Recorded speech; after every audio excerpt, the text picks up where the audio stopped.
What's up guys, I'm Phoenix Master 1 and welcome back for some more Fire Emblem Heroes, and today I'm going to be taking a look at Ena, who's the newest Tempest Trial unit that we have got, and in this video I'm going to be giving you guys an in-depth review and a lot of builds for her, so I hope you guys do enjoy and let us begin. A little fun won't hurt. Ena is a red infantry dragon with 176 BST, and she's quite a bit min-max for a free-to-play unit. She does have low speed and pretty good mixed bulk and a pretty decent attack stat at base 36. Her weapon is Pale Breath Plus, which is a 14 might inheritable breath. If she's within 2 spaces of an ally, then she can get +5 attack and defense during the combat and also neutralize penalties to herself on her attack and defense, and it does have the adaptive damage. So it's basically Carrot Cudgel weapon, but if it was a breath. And she can definitely be compared to some of the other red dragons that we have got in the 3-star, 4-star pool, and overall just in the free-to-play friendly pool, as we could say. So her comparisons are going to be Bantu and Tiki, Tiki being the original red dragon. So she's just much better than Tiki, has better bulk, has got a better weapon even, I would say, because Tiki's Breath of Fog, you know, is a weapon refined, but I would take Pale Breath's debuff negation any day of the week over the dragon effectiveness and the renewal built into Breath of Fog. And Breath of Fog does give Tiki extra defense and attack, but so does Pale Breath, and Pale Breath can actually refine to get even more defense or resistance. So I think Ena definitely wins that.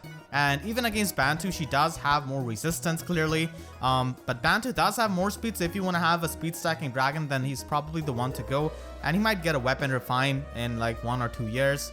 I think a better comparison to her is going to be another Grail dragon that we have got, and it is Garen, the Grant Hero Battle unit. So she's just a better Garen with more attack and more bulk, but I can definitely see Garen being better in future because he's definitely in due for a weapon refine, and his breath is Breath of Blight, which is an exclusive weapon that negates any kind of dragon weakness. So that is a huge thing for a free-to-play dragon, especially in a metagame where dragon slaying weapons are just so common. So if Garen gets a pretty good weapon refine, then I could definitely see him being better than Ena. But Ena is going to be scoring more in Arena, obviously, than Garen or any of these other dragons. So that is the main selling point of Ena. She does have pretty good bulk and attack, but the fact that she has got 176 BST is the biggest one, because after going with the super boon in speed by using a trait fruit, you can actually end up at 180 BST, and that is really amazing for Arena scoring. And that is the reason why many people might invest into her, because Arena is getting insane day by day, and every time we get a new legendary or some kind of duo unit. So keeping up with the score creep is extremely hard for free-to-play players, so Ena can be a unit that you could invest into if you do care about Arena scoring. As for the other skills on her base kit, they are not really too special. War Dragons was previously locked to 5-star exclusives like Idun and Male Grima, but now it's a free-to-play option. War Dragons is definitely a pretty good thing if you're running multiple dragons, and you could just stack War Dragons to make them even more bulky. And she does have that at 4-star, so that is pretty good. She does have defense wrestling, which Sigrun already had before in the Grail pool, so that is not something that is new.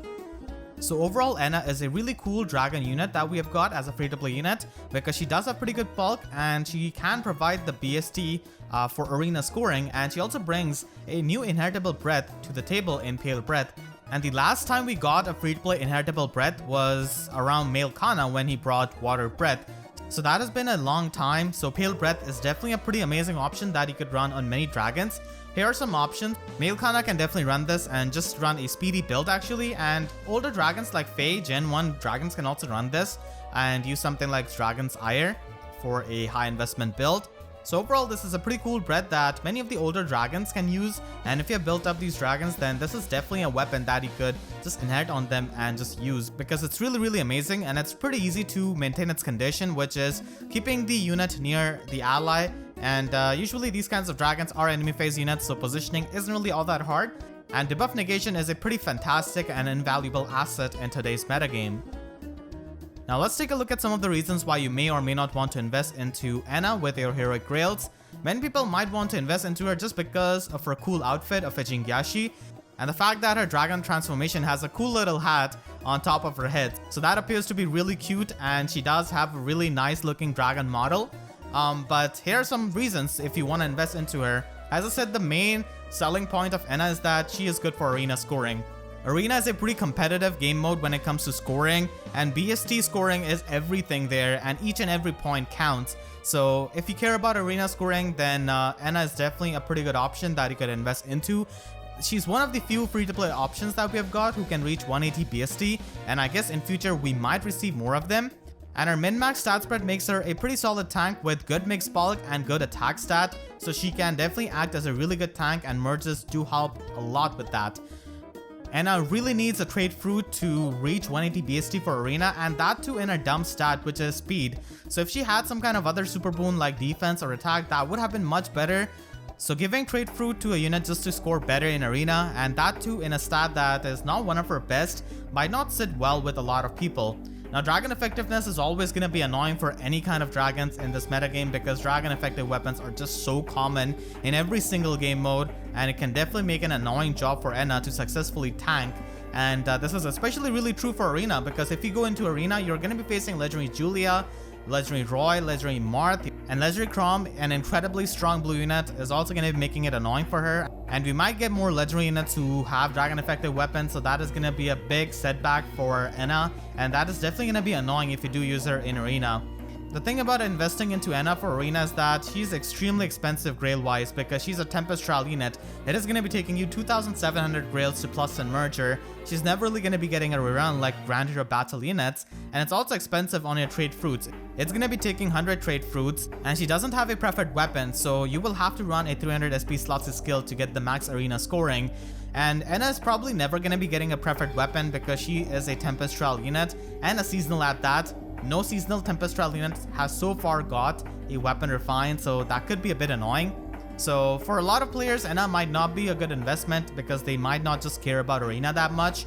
So in that case, Ena is basically a dragon who does have pretty good mixed bulk, but is pretty weak to a lot of dragon effective weapons and doesn't have a preferred weapon, and is super expensive to build up to plus 10 merge.